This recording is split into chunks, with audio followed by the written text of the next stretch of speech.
as a community can do better. What do you want to tell your children about this moment? We need reforms. From the All Indiana Podcast Network, we stand together. Everybody's here together, black, white, brown, everybody. A platform for progress in our community. We need to do a better job. I want to show that we can be peaceful. This is just as much our fight as it is yours. Discussing the problems of racial inequality and solutions to combat discrimination in a conversation for change. We'll be able to build on this. I never in a million years thought I would embrace a cop like that. From Wish TV, we stand together. If you live in the United States of America, this is your house. A local community leader says everyone, regardless of background, must come together to ensure we live in the best America possible. In tonight's We Stand Together, News 8's Katira Winfrey sits down with Pastor John Girton. What can 160 years of experience teach you about the future?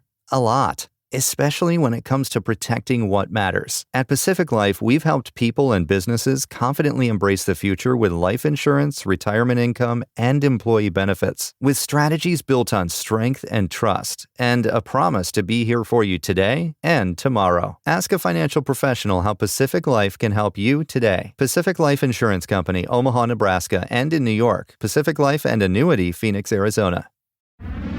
Unite for change is a simple concept, but it takes work to get there. Pastor John Girton created the Urban Servant Leadership Conference 5 years ago, and this weekend marks year 6.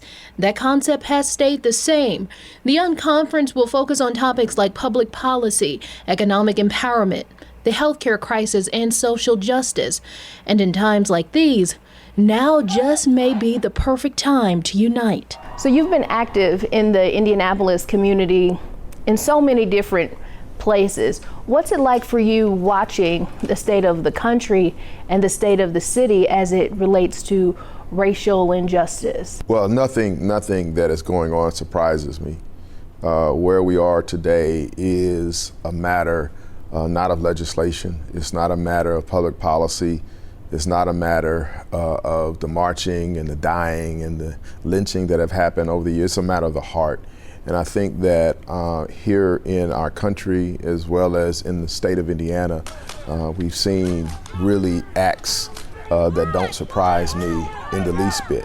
I think that one of the challenges of any group of people is not to become anesthetized by words and deeds and things that people do such that you are surprised when they do something that to you seems now out of character.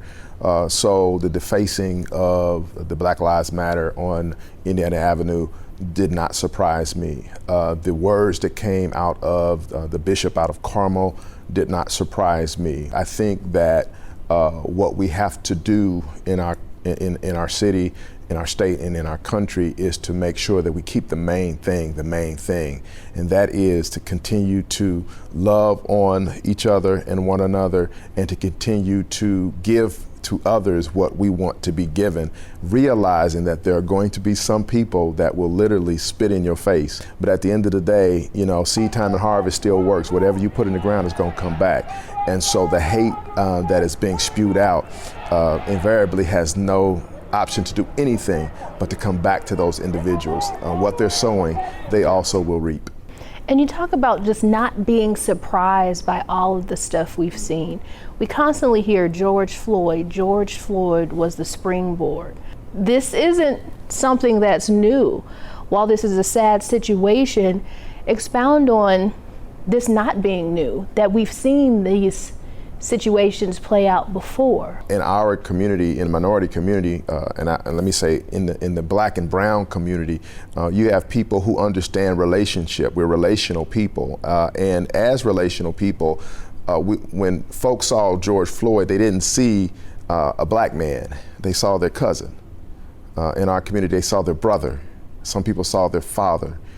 They saw their cousin, their uncle, they saw somebody that looked like them. They saw somebody that could have been them. But we also saw our sons that we were sending to Bloomington, to IU. And we saw, our daughters that we're letting out of the house, praying that they come home. And I think that's what really fuels our anxiety over hope for the future, because our past keeps reminding us of the hate. This is the reckoning that we have. When we see something like that happen in our streets, we have to deal with the past that we thought we were beyond, and we have to deal with the future that we question because of what we just saw. Talk about just how your background and everything that you've seen over the years went into developing the Unconference. There definitely was a sort of a timeline to how the Urban Servant Leadership Unconference came to be.